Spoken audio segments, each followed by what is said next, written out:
Fala pessoal, Murilo da JHP aqui e hoje vou falar com vocês sobre um assunto polêmico. Pneumática está ultrapassada? A elétrica vai engolir 100% aquilo que for pneumático? Daqui a pouco não vai existir mais nada pneumático porque a elétrica é muito mais eficiente, mais barata? Bom pessoal, a resposta é muito simples. É claro que não. Isso não vai acontecer. Porque ainda assim, a pneumática, bem como a hidráulica, bem como a mecânica, existem ainda muitos espaços que o uso delas é o ideal para cada determinada aplicação. Então, quando a gente fala em ciências do movimento, eu gosto de trazer a pneumática, a elétrica, a hidráulica e a mecânica. E a gente separa elas, de alguma forma, em atuadores lineares, esse cara aqui. A gente separa elas em atuadores rotativos, motores, etc. E a gente separa ela também em lógica. Ou automação. Quando a gente fala em atuadores, é tudo aquilo que de alguma forma realiza trabalho para o ser humano. Ou seja, uma força por um deslocamento. Consegue, de alguma forma, fazer o esforço para o ser humano.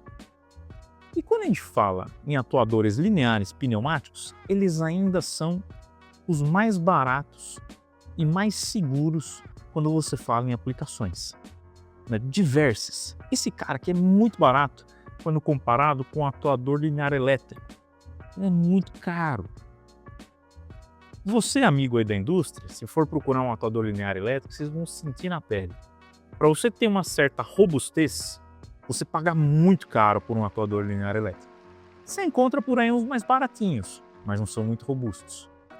Mas aí quando a gente fala em motores, o atuador rotativo elétrico, que é o motor, costuma ser bem mais barato que o pneumático e bem mais versátil. E aí, aqui na lógica, é onde nosso amigo elétrica ganha de todo mundo. Basicamente, quando a gente fala em lógica, foi aqui que a elétrica foi a campeã.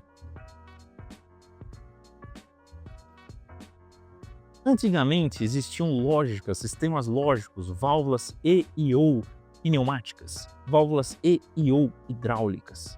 E você montava automações inteiras de máquinas usando válvulas pneumáticas hidráulicas. Ou até mesmo usando a mecânica. Quem já não ouviu falar de Kami? Aqueles formatos que você tinha, parecia um ovo que você usa em motor, ainda você vê por aí em alguns lugares. São formas de automação mecânica. Essas automações foram completamente engolidas pela lógica elétrica. Os PLCs, as Central Units, as placas de circuito, porque elas são muito baratas e elas são muito fáceis de você customizar, elas são muito fáceis de você montar, os componentes são baratinhos. Então aqui foi onde a elétrica tomou e engoliu grande parte do mercado das outras ciências de movimento. Quanto que você pode fazer um sistema ainda hoje de lógica pneumática, que não precisa de nada de elétrica, mas é um sistema caro, é um sistema lento, é um sistema difícil de você fazer. Porém, quando a gente lida aqui com a parte de atuadores, você ainda fala muito, justamente nessa pneumática, na hidráulica e na mecânica. E aí, só para a gente completar nossa tabelinha, quando a gente fala em atuadores lineares hidráulicos, a gente está falando de atuadores que fazem muita força.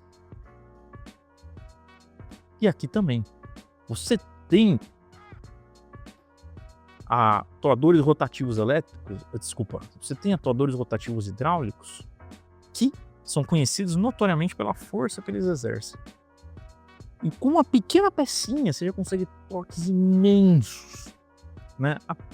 Uma boa máquina que hoje ainda tem muitos atuadores hidráulicos, tenho certeza que todo mundo conhece, são os aviões.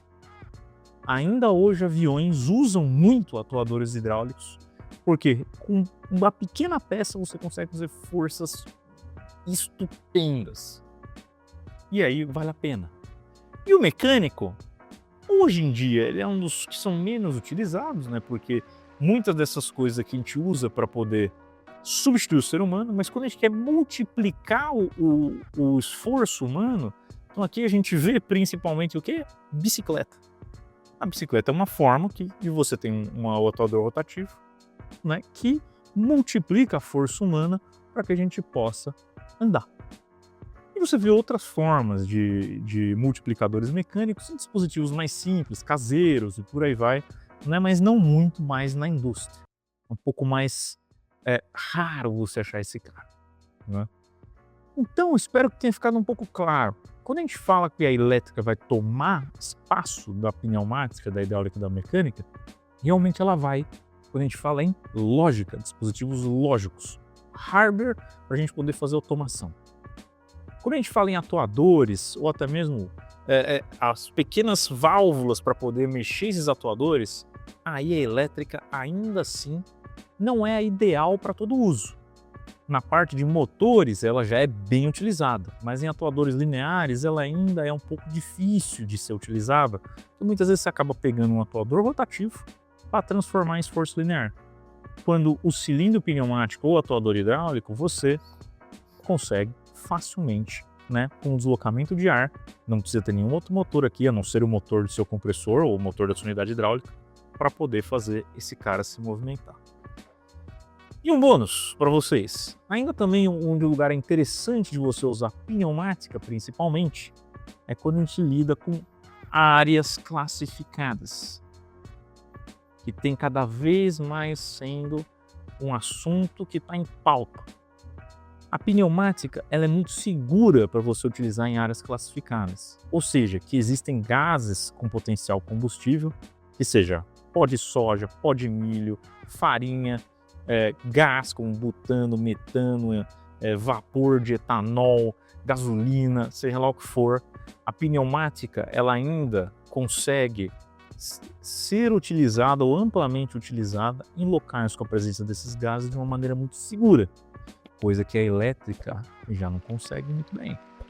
Você já tem problema. Qualquer curto, qualquer faísca que der e você tiver um gás combustível, com a presença de oxigênio também, você pode gerar uma faísca e uma explosão. Então as proteções EX para equipamentos elétricos são muito caras e difíceis de serem feitas. Quando para pneumática, elas são muito fáceis e muito baratas, seguras, simples de serem utilizadas.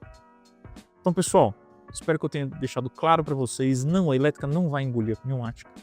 Ela vai substituir e vai melhorar e complementar a pneumática em muitos segmentos. E é por isso que a gente, empresas como a nossa, como a JHP, tenta aliar cada vez mais a elétrica e a pneumática para facilitar o seu dia a dia. Pessoal, muito obrigado. Se vocês ainda tiverem dúvidas, deixa aqui nos comentários ou entre em contato com a gente vai tentar responder o mais rápido possível. Obrigado.